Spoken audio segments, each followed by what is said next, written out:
Memulai bisnis kos membutuhkan perencanaan dan perorganisasian yang matang. Sukses dalam bisnis tidak hanya tentang menyediakan tempat tinggal, tetapi juga menciptakan ekosistem yang nyaman dan aman bagi penghuni. Dalam video kali ini saya akan membahas langkah-langkah penting untuk membangun bisnis kos-kosan yang sukses. Langkah yang pertama adalah planning. Pada langkah pertama planning, tahap 1 kita membahas tentang apa yang dijual dalam bisnis kos-kosan ini. Yang pertama, kamar kos. Kamar kos yang akan ditawarkan adalah kamar single dan kamar double. Ukuran 3x3 dengan fasilitas tambahan seperti kamar mandi pribadi. Selanjutnya, fasilitas tambahan. Fasilitas tambahan yang menarik minat penghuni seperti dapur bersama, ruang belajar, ruang tamu, atau area parkir. Yang berikut layanan tambahan. Layanan tambahan seperti kebersihan kamar, wifi, dan keamanan 24 jam akan meningkatkan kepuasan penghuni. Tahap yang kedua, siapa yang mau beli? Yang pertama adalah mahasiswa. Mahasiswa merupakan target pasar utama bagi bisnis kos-kosan. Yang kedua, karyawan. Karyawan yang bekerja di sekitar lokasi kos juga merupakan target yang potensial. Yang berikut adalah pelajar. Pelajar yang menempuh pendidikan di sekitar lokasi kos juga dapat menjadi target pasar bagi bisnis kos-kosan. Tahap ketiga, di mana jualannya? Yang pertama itu di dekat kampus. Lokasi dekat kampus memang sangat strategi untuk menarik mahasiswa. Yang berikut dekat pusat kota. Lokasi dekat pusat kota menarik bagi karyawan dan pekerja. Yang berikut dekat fasilitas umum. Lokasi dekat fasilitas umum seperti pasar, rumah sakit, dan transportasi umum akan menambah nilai jual kos-kosan.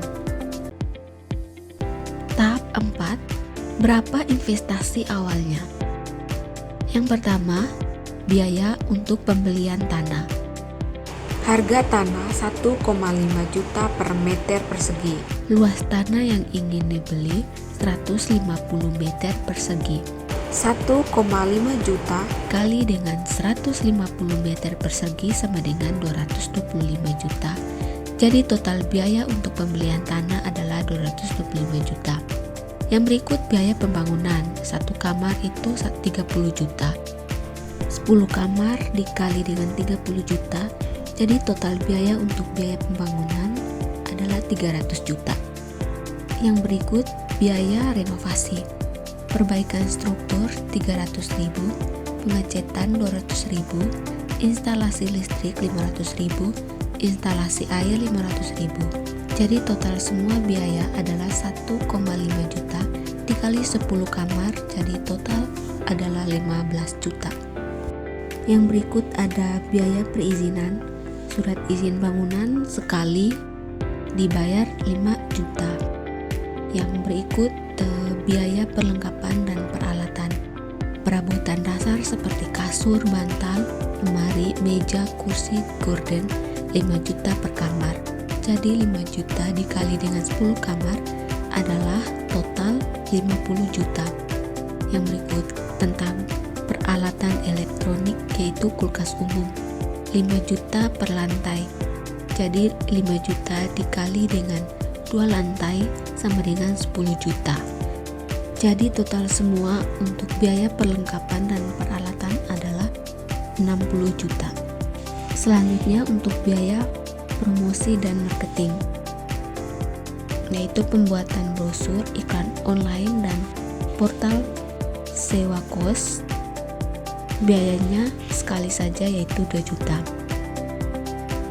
Pemilik kos juga mendapatkan gaji dan pendapatan 1 bulan gajinya 10 juta. Yang berikut biaya gaji manajer, yaitu 1 bulan digaji dengan 2 juta. Total semua biaya investasi awal adalah 594 juta. Kita lanjut ke tahap kelima yaitu berapa biaya operasionalnya. Yang pertama biaya air 300.000 per bulan. Yang kedua biaya wifi 300.000 per bulan. Yang ketiga biaya staf kebersihan 600.000 per bulan.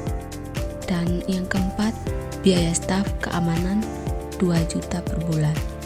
Jadi total semua biaya operasionalnya adalah 3.200.000 per bulan.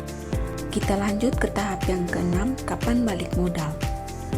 Untuk perhitungan balik modal, kita akan mengetahui investasi awal yaitu 594 juta, jumlah kamar 10 unit, harga sewa 1.500.000 per bulan, dan biaya operasionalnya 3.200.000 per bulan. Potensi pemasukan maksimal, jadi 10 kamar itu dikali dengan biaya kos per bulan 1.500.000, 15 juta. Biaya operasionalnya 3.200.000. Jadi potensi pemasukan maksimal 15 juta dikurangi dengan biaya operasional 3.200.000 sama dengan 11.800.000. Keuntungan kotornya 11.800.000 per bulan. Jadi estimasi balik modal 594 juta dibagi dengan 11.800.000 sama dengan 50 bulan. 50 bulan itu ke tahun menjadi 4-5 tahun. Kita lanjut ke tahap 7, target pemasukan agar balik modal. Investasi awal 594 juta. Jumlah kamar 10 kamar. Target balik modal 2 tahun atau 24 bulan. Biaya operasionalnya 3.200.000 per bulan. Target laba bersih bulanan 594 juta dibagi dengan 24 bulan sama dengan 24.750.000. Target pendapatan bulanan 24.750.000 ditambah dengan biaya operasional 3.200.000 sama dengan 27.950.000. Target pendapatan per kamar 27.950.000 dibagi dengan 10 kamar sama dengan 2.795.000 rupiah. Kesimpulannya, target pemasukan bulanan yaitu 27.950.000 rupiah. Jadi harga sewa per kamar minimal 2.795.000 rupiah dengan tingkat keterisiannya 100%. Kita lanjut ke langkah selanjutnya yaitu organizing. Tahap pertama, siapa yang bisa produksi? Tentu saja pemilik kos. Pemilik kos bertanggung jawab untuk merencanakan desain dan konstruksi kos, memastikan semua aspek bangunan memenuhi standar keamanan dan kenyamanan. Yang kedua, kontraktor. Kontraktor membangun kos sesuai dengan desain yang sudah ditentukan. Mereka mengelola proses konstruksi, mengendalikan biaya, dan memastikan kualitas bangunan. Yang berikut, arsitek. Arsitek membantu mendesain kos agar fungsional, estetis, dan sesuai dengan kebutuhan target pasar. Tahap kedua, siapa yang bisa jual? Pemilik kos. Pemilik kos bisa langsung mencari sewa melalui iklan, media sosial, atau jaringan. Yang kedua, agen properti. Agen properti membantu mempromosikan kos kepada calon penyewa. Yang ketiga, platform sewa online. Platform sewa online membantu pemilik kos menjangkau audiens yang lebih luas, mempermudah pencarian dan pemesanan kamar. Tahap ketiga, siapa yang mengelola tempatnya? Pemilik kos. Pemilik kos bisa berperan sebagai manajer, mengatur semua aspek operasional termasuk keamanan, kebersihan, dan pemeliharaan kos. Yang berikut, petugas keamanan. Petugas keamanan bertanggung jawab untuk menjaga keamanan dan ketertiban di kos, memberikan rasa aman bagi penghuni. Yang ketiga, petugas kebersihan. Petugas kebersihan menjaga kebersihan dan kerapian area umum dan kamar kos, menciptakan lingkungan yang nyaman bagi penghuni. Tahap keempat, siapa yang kelola keuangan? Pemilik kos. Pemilik kos dapat secara langsung mengelola keuangan, baik secara manual maupun dengan menggunakan manajernya. Yang kedua, manajer keuangan. Manajer keuangan mengelola arus kas, mengontrol pengeluaran, dan memastikan ketersediaan dana kos. Tahap kelima, siapa yang awasi keuangan? Pemilik kos. Pemilik kos memiliki tanggung jawab utama untuk mengawasi keuangan kos dan pengelolaan dana. Tahap keenam, siapa yang awasi penjualan? Pemilik kos. Pemilik kos memantau proses penjualan, menganalisis data, dan mengidentifikasi peluang untuk meningkatkan strategi pemasaran. Yang berikut, tahap ketujuh, target pemasukan agar balik modal.